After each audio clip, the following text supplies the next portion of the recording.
I'm sorry I'm running a few minutes late. Somebody preached too long.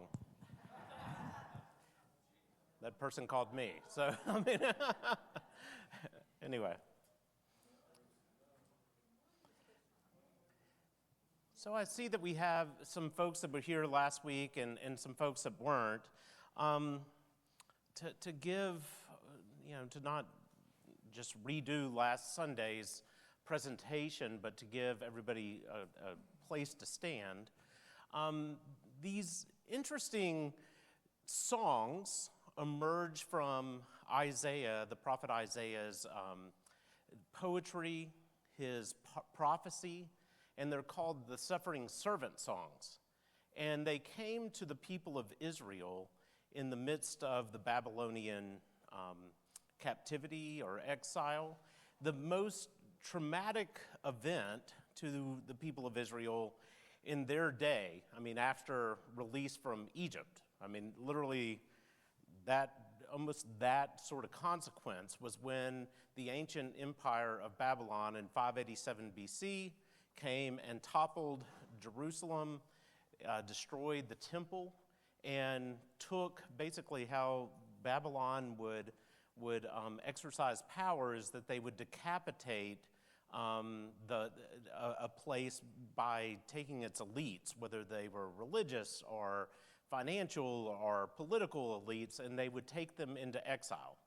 And these exilic Jews lived in Babylon for about 60 years, and life expectancy wasn't as long back then, which meant that for many of these people, they heard stories about a home that they didn't know anything about.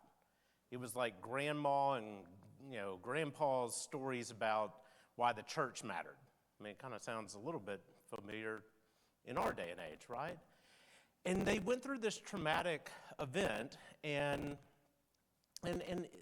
Babylon, and we're going to talk about that in a second, but Babylon basically wants them to have zero sense that home is a place that matters or that they could go to, because Babylon, this empire, is everything. And the tempting thing for many of the Jewish exiles that we know about, and we know this through kind of other things outside of the Bible, like their lives there, that they kind of made a pretty good life, many of them in exile. It wasn't home, it wasn't what grandma and grandpa talked about, but, and they were second-class citizens. But if they just kind of played right and went along with Babylon's rules, then they, were considered okay. And in the 40th chapter of Isaiah, this voice erupts and says, starts out, "Comfort, oh, comfort my people." If you know Handel's Messiah, it has this. But this very famous thing that John the Baptist, which is not a mistake or a coincidence, takes up in the wilderness, "Prepare the way of the Lord, make a highway for our God."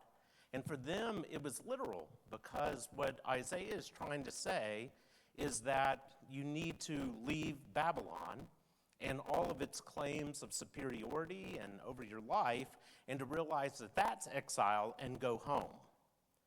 But you almost have to convince these people that home is worth going to, that Babylon is not, what they say that they are, which is everything. Now, part of what has to happen, therefore, is that they have to explain their suffering. They've suffered. And so part of Isaiah as a prophet's task is to say why their suffering somehow was redemptive or made some difference in the world. And we're going to get a little bit deeper into that today. Does that kind of make sense as far as a path that we're going? Everybody gets the context? So, I quote Brueggemann again, just again to get us up to speed here. Walter Brueggemann, a favorite Old Testament professor of mine that explained, at least to my mind, the situation. He's telling you basically the situation that the Jewish people find themselves in. It was the ideological intent of the empire, Babylonian Empire, to talk Jews out of Jewish perceptions of reality and into Babylonian definitions of reality, to define life in terms of Babylonian values, Babylonian hopes, Babylonian futures. So the people in exile are being basically told that they don't have any future that Babylon doesn't say exists. And again, many of them bought into this. Exile in the ancient world, or our own situation, by the way, Brueggemann, which is kind of my point as well, that we find ourselves in exile, is that we exist in an exilic situation ourselves. But exile in the ancient world, or for us, is not an obvious, flat social fact. It's a decision one must make. It's a very specific, self-conscious reading of a social reality. There must have been many Jews in Babylon in the 6th century who settled in, made it home, assimilated, and did not perceive themselves as exiles anymore. Exile is not simply a geographical fact, it's a theological decision. And so, for the prophet Isaiah, this voice that erupts in this reality that's telling them that there's a home they could go to, and it's worth going to, and it's worth building the highway for their God to go across the desert and bring down the mountains and raise up the low places, that is something that they have to accept in their heart and their soul. Even though they're okay where they are. I mean, it's not great, but the world is as it is. And as I said last week, as people tell me oftentimes after, I do a sermon, they go, well, I have to live in the real world. And my question, as I said last week, will forever be, well, how's the real world working out for you? And so Isaiah is a prophet that says the real world is not as it should be. We're in exile. We're not in the place that God would have us to be as the people of God. And so home's a possibility, and holding that out there. But what of suffering? I mean, they've suffered all this stuff, and going home probably meant even more suffering even to get there. And so this is a part of what a prophet does in the Old Testament. A prophet, by the way, in the Old Testament doesn't tell the future, but rather, like a soothsayer, a prophet gives an alternative future. Like you're here and you can't see the way there, and the prophet comes along and says, this is the way that we could go, and before you never dreamed it. And so there enters a new word, a new hope, a new verb, a new possibility.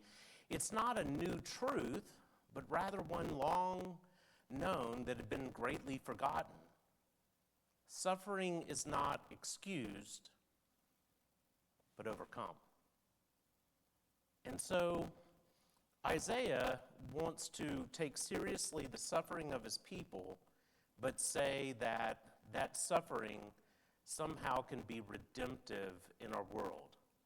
Now, I got to admit up front, I've worried about teaching this, because that is a mystery that I don't totally wrap my mind around.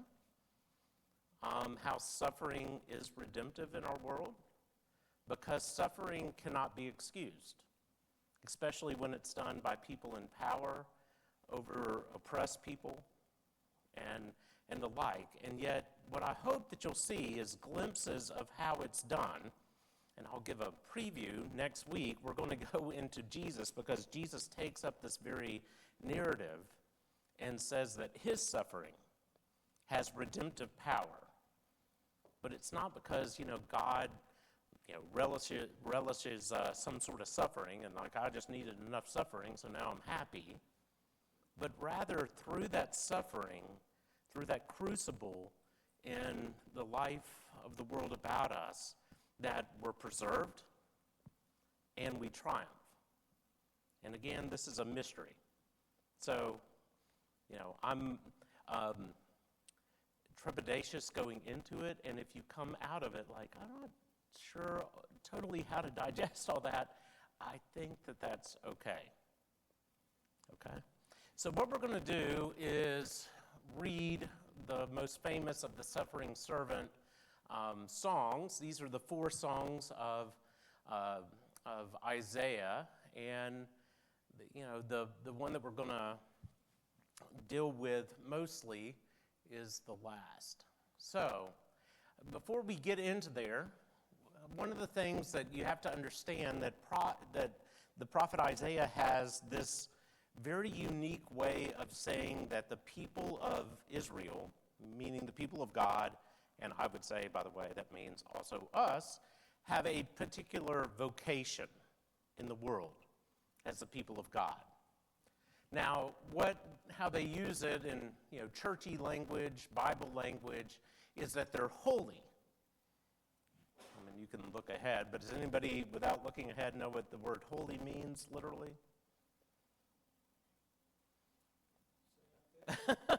To be set aside, right? Okay, so it's, I gave it away. So you're set aside. To be holy is set aside. You think about the things in the church. I mean, one of the reasons I was late is I went and set aside all the things in the chancel for the next service. Made sure that our celebrant knows which book to read and all this sort of stuff, and all this is set aside for a purpose. Now, one way of looking at being set aside, if you're God's people, is to be set aside, because you got to ask for what?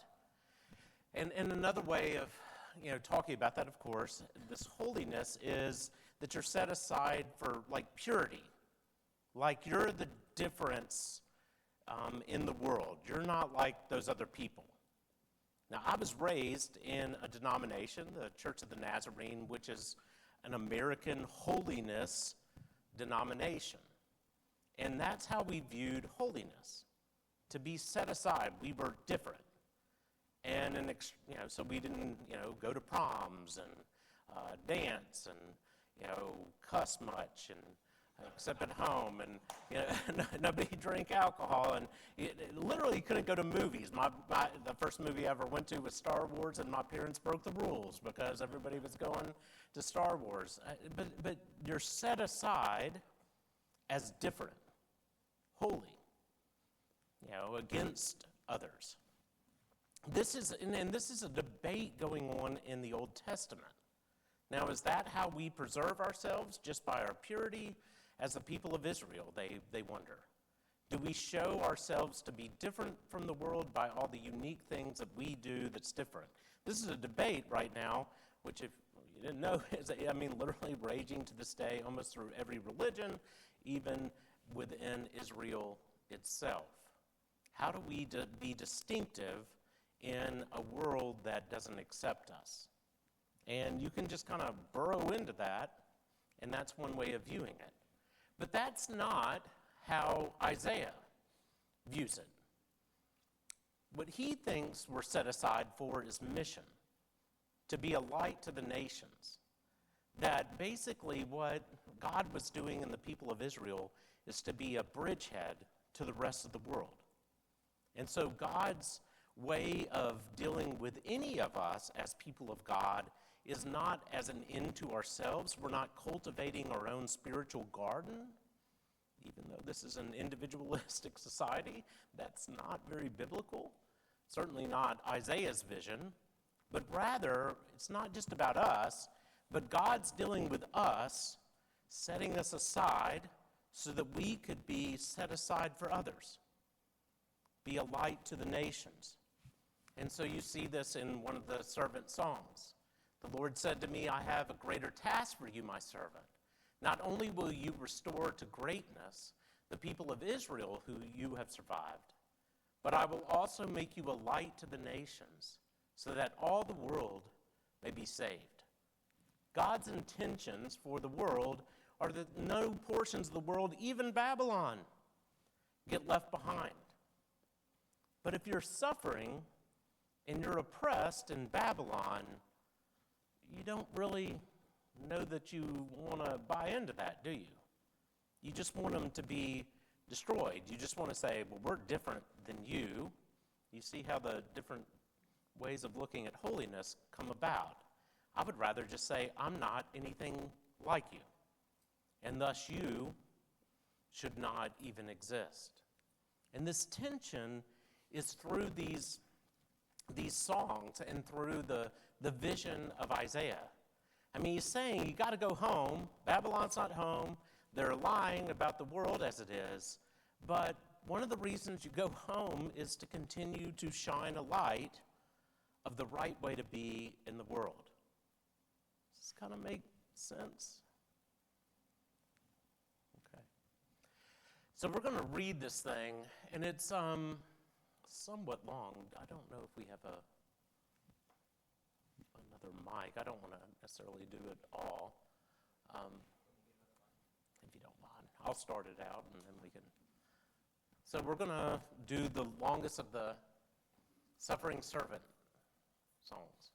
So this is about vicarious suffering, and Isaiah's kind of playing in theological waters that, again, don't totally make sense, but I'm going to try by the end to help them make sense. It's not that big of a deal, David, if you don't say it. Okay. So, the servant suffers for the nations. The Lord says, my servant will succeed in his task. He will be highly honored. Many people were shocked when they saw him. He was so disfigured that he hardly looked human. But now many nations will marvel at him, and kings will be speechless with amazement. They will see and understand something they had never known. I guess you have it. Would somebody be willing to read the next part? Okay. Here, we're gonna put you on the microphone. I don't need a microphone. Yeah, you do, because we're recording it. The people reply, who would have believed what we now report? Who could have seen the Lord's hand in this? It was the will of the Lord that his servant grow like a plant taking root in dry ground. He had no dignity or beauty to make us notice of him. There was nothing attractive about him, nothing that would draw us to him. We despised him and rejected him. He endured suffering and pain.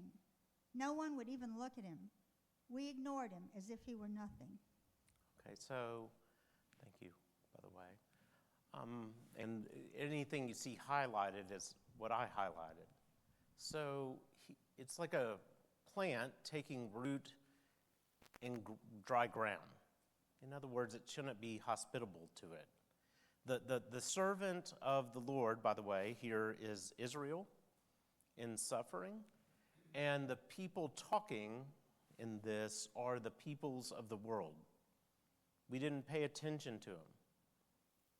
We despised him. He endured all this suffering. We ignored him as if he were nothing. Maybe you get a hint of where Jesus says, all of a sudden in his teaching, being very much a lover of Isaiah, the first are going to be last, and the last are first. That the ways that the world looks at the things of the world are messed up, and we don't account people the way that God does. I mean, it's a root, a plant just kind of growing up in ground that shouldn't give yield. And yet the fact that he was despised, rejected, nothing attractive whatsoever about this servant Israel in the nations. I mean, Babylon's the great one. They look like nothing. And yet they're God's servant. What it makes us do, if we're paying attention, I think, is to think about the world about us. What gains our eyesight? What do we pay attention to? Where do we think the things of God could give, take root and give yield? Somebody read the next one? John? Yeah. But he endured the suffering that should have been ours, the pain that we should have borne. All the while we thought that his suffering was punishment sent by God. But because of our sins, he was wounded, beaten because of the evil we did. We are healed by the punishment he suffered, made whole by the blows he received. All of us were like sheep that were lost, each of us going his own way. But the Lord made the punishment fall on him, the punishment all of us deserved. So, in the world's right way of looking at things, the punishment that should have been given was to the people of Babylon. That might makes right. That just because somebody is weaker than you, then you have the right to take them and oppress them and abuse them. In other words, the ways that we go about being human way too often in the world. And it was because of our sins, therefore, that the servant, Israel, was wounded, beaten because of the evil we did. It's like, there's theological comeuppance in knowledge that actually doesn't exist in most of the empires of the world, but it's like they see the truth of the reality about them. And what's mysterious again here is we're healed by the punishment he suffered and made whole by the blows he received. And we're going to get to, at the end of this, I think the best example that I have outside of Jesus in our world of this occurring. But I wonder just how you hear that. How are we healed by the punishment he suffered? It's vicarious healing through somebody else's suffering. Made whole by the blows he received.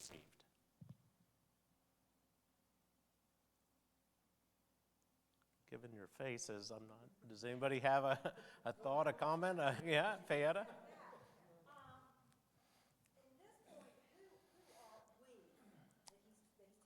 So we are the nations of the world, including Babylon. So we are not Israel at this point. No. Okay. I'm sorry if that wasn't clear. So the servant is Israel. We are how we act in the world. We inflict pain. We do these things. But somehow are being healed by, the suffering of the servant. I don't know why. I don't know if this is where you're driving, but it reminds me of post-World War II Germany, and definitely the ones that survived. I guess you could say they weren't, they weren't punished. They didn't receive the blows, and look what they did. I mean, Germany. I've never been there, but from what I understand, everywhere you go, like railroad stations and everywhere, you are reminded of the Nazi regime and what it was like back then.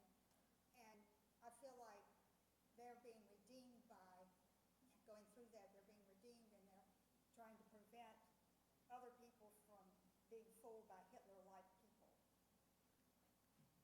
Yeah, it's essential that we remember the stories. You have to remember Babylon, so much so that all the way through the Bible, Babylon is the enemy.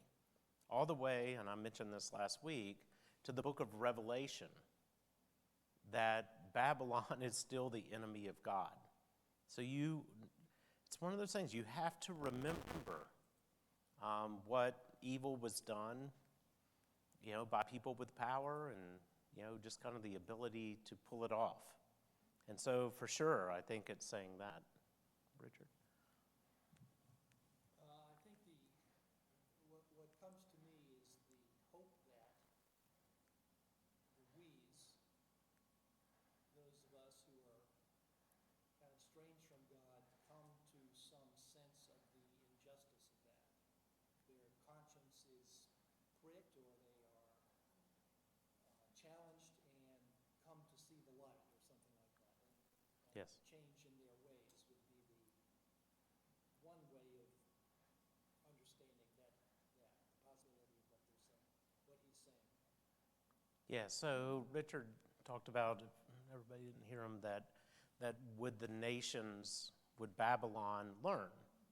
And the entire point, I think, of being a light to the nations, the Jesus event, his teachings, is saying you have to learn to be different. Again, how's the real world working out for you? You don't have to just keep doing it this way. Babylons come all the time, and they are going to claim that they're supreme, and there's no other reality to them. They're going to make you, as we saw here, they're going to say that, we're going to talk you out of the faith that you have, basically. They talk Jews out of Jewish perceptions of reality, but they want you to believe Babylonian definitions of reality. Define life in terms of their values, their hopes, their futures. And the servant, a lot of what the servant is doing is making sure that there's a different future. But you have to believe that the servant is of God. All right, so would somebody else?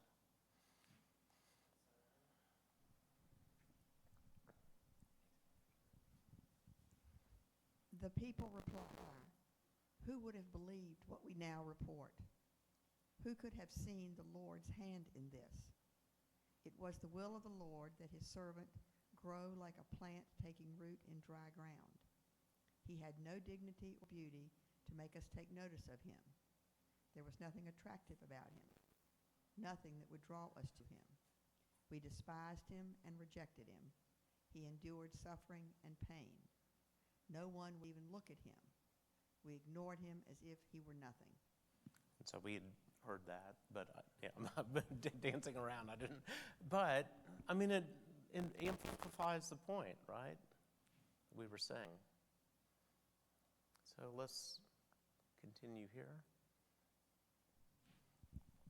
Somebody else? Okay, thanks, Percy. He was treated harshly, but endured it humbly. He never said a word. Like a lamb about to be slaughtered, like a sheep about to be sheared, he never said a word.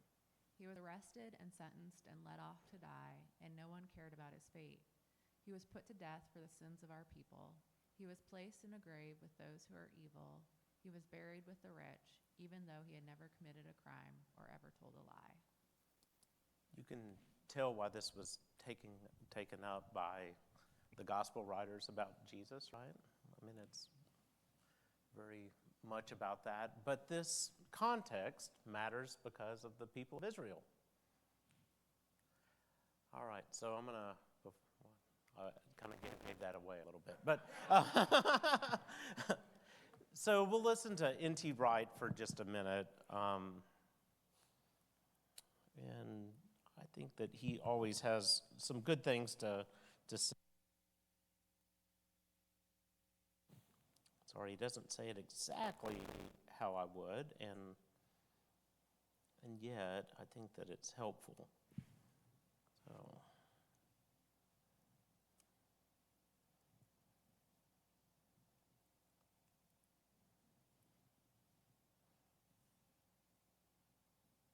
well,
All right, so, well, let's jump ahead.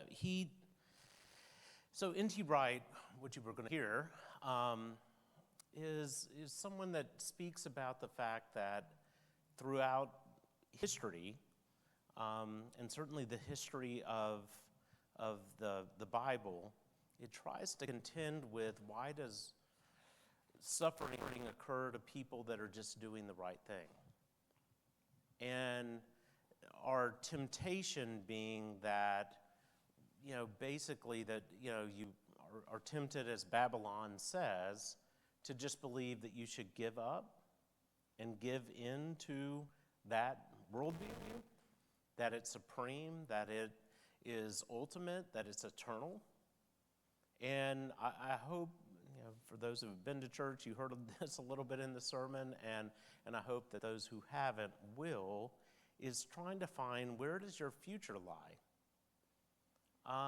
These empires that overcame the people of Israel, and so I'm just going to, because I don't have N.T. Wright filling my time, so I'm just going to go through this really fast, but it's worth knowing.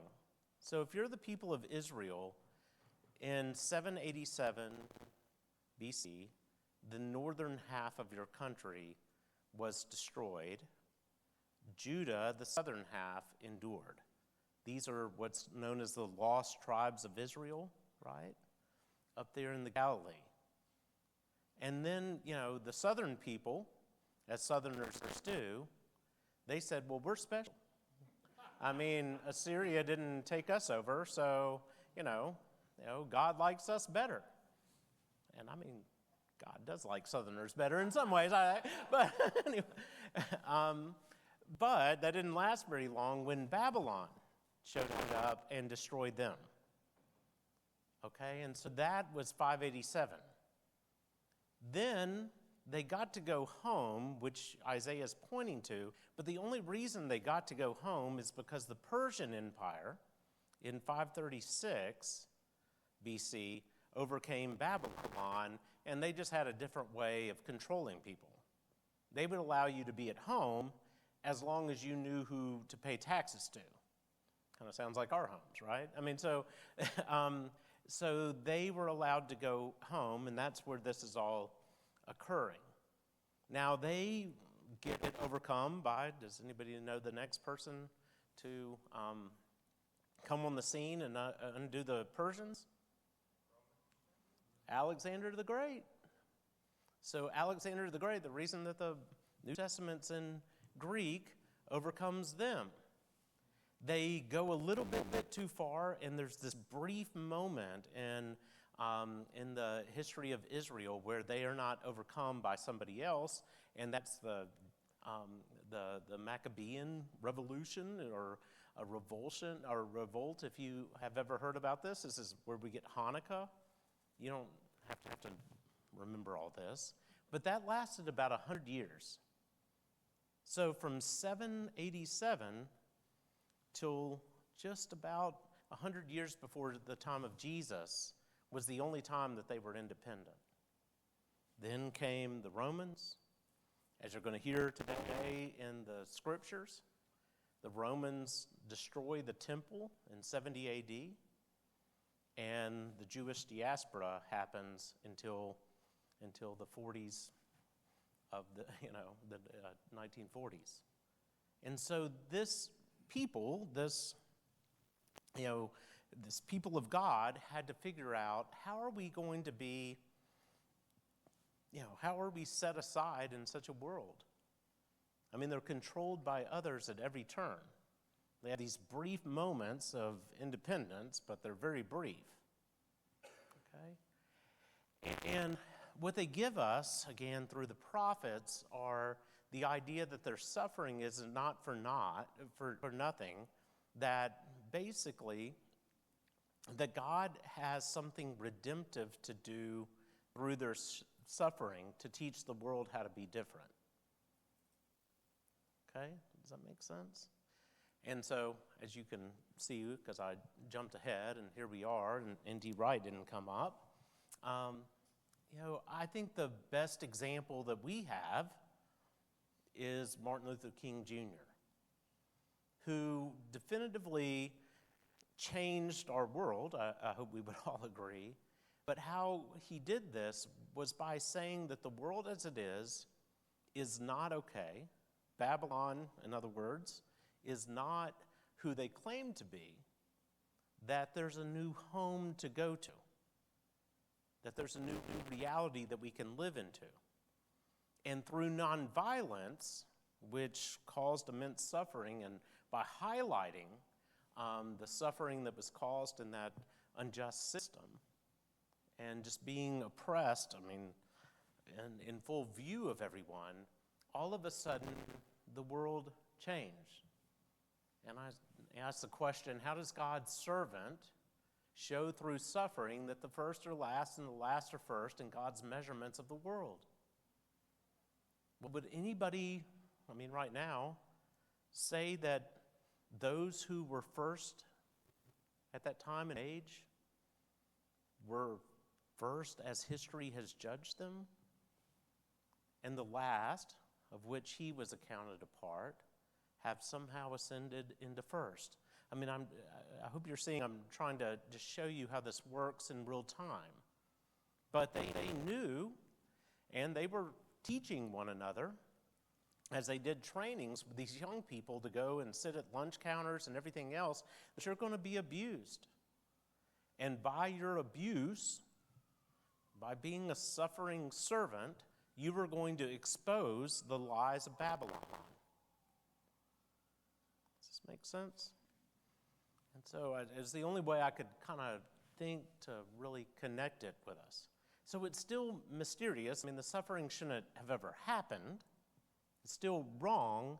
It's just that it has the capacity of being redemptive and making a change.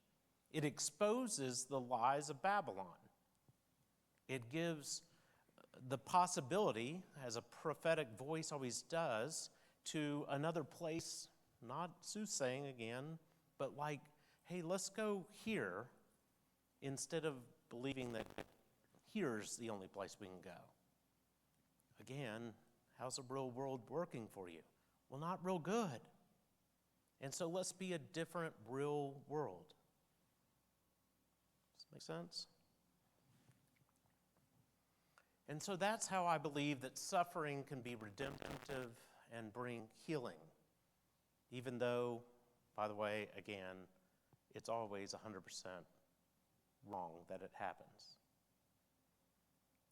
And so next week, by the way, we're going to get into kind of the suffering of Jesus. And some people want to make Jesus' suffering like necessary, like God's up there and he just demands suffering or something. You're going to hear as a preview, I'm going to reject that. But that Jesus' suffering clearly brings redemption. And a great theologian like Martin Luther King Jr. saw that as well. It exposes the lies of Babylon to show that it's built on nothing except violence and the displacement of others. Yes? I think suffering in and of itself is, I don't think that's what we're talking about. I think it's suffering of a certain type towards a certain end. So you're suffering in doing what God asks, which challenges what the elements of the world do. So Yes. I would want to make that distinction. So what Martin Luther King Jr. goes to church, right, and prays and does things like that, but he is also marching for justice. Right. So that suffering looks like a certain thing, as opposed to just suffering in general. Right. So this isn't like you having a cancer or something. That's a different sort of suffering. This is suffering at the hands of the world in an unjust way. And that's a good distinction. So this is, for sure, that sort of suffering. It's not just like, suffering is some end into itself or whatever. I definitely want to say that. So I'm going to quote Brueggemann again because I think it's good, and we'll leave it here with any questions or comments that you have.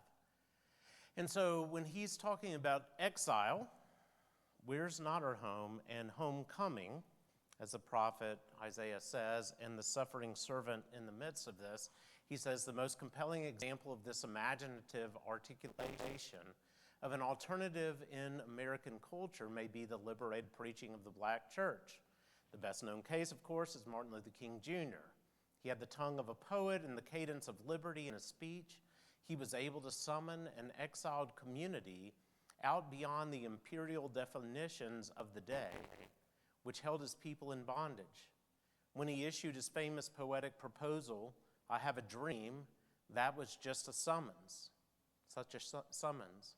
The dream functioned as an act of incredible hope, but it also was an act of heavy critique, which asserted that the present social reality is not working.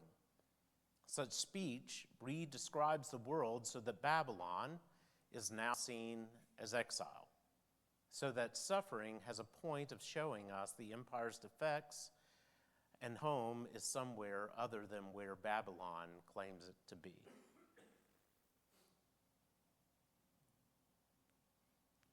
So, does that make sense? In the last few moments, I'll take questions and comments. But again, next week what we're going to do is then move to Jesus and how Jesus undermines the world as it is through his own suffering and death and willingness to tell the truth in a world that will hang you out to die when you do it, and how that's redemptive for us.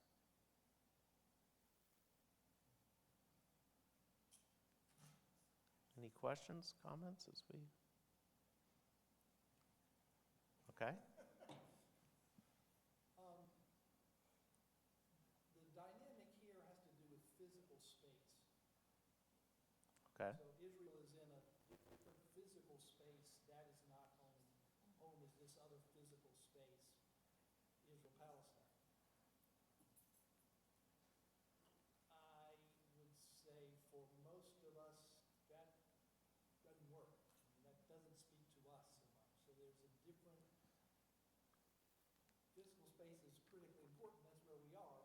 But how you want to think about that, and then that brings in a whole lot of other thoughts. But you can be in exile, Right. and get in home where there's some... So what I would say, because I'm catching what you're saying, you don't have to, I mean, the whole point is exile is also a theological or intellectual place that you realize yourself to be. And the greatest example that we have in the New Testament of this is John the Baptist, who goes to people who literally are in the promised land, and he makes them go across the river out of the promised land and re-enter it, and said, "Don't tell me that you're children of Abraham. I tell you that God could make a stone into a child of Abraham." What he's saying is you need to regain your identity and realize that even though you're home, that home is exile if you're abiding by lies that are not of God. Does that make sense? I mean, there's so many things that we love, obviously, about the history of our country that came all the way through when the civil rights movement happened, and things that we want to preserve. But a lot of that was not home. And those lies had to be destroyed.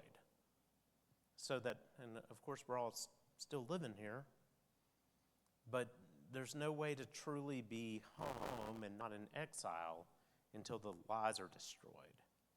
So yes, what was a geographic change also happens even, if you're just staying in the same place. So our suffering, again, can be redemptive even in a world that's unjust. It exposes it, and the people of Israel saw and through great prophets like Isaiah, we're told that suffering can basically, undo empires and set us up to see a whole new way of being. Okay? So we'll put a bookmark in it for there and take it up with Jesus of Nazareth next week, who does the same sort of thing, just kind of in a huge cosmic way. If you've been to church, God bless you. If you haven't been to church, we'll see you in just a moment. Okay?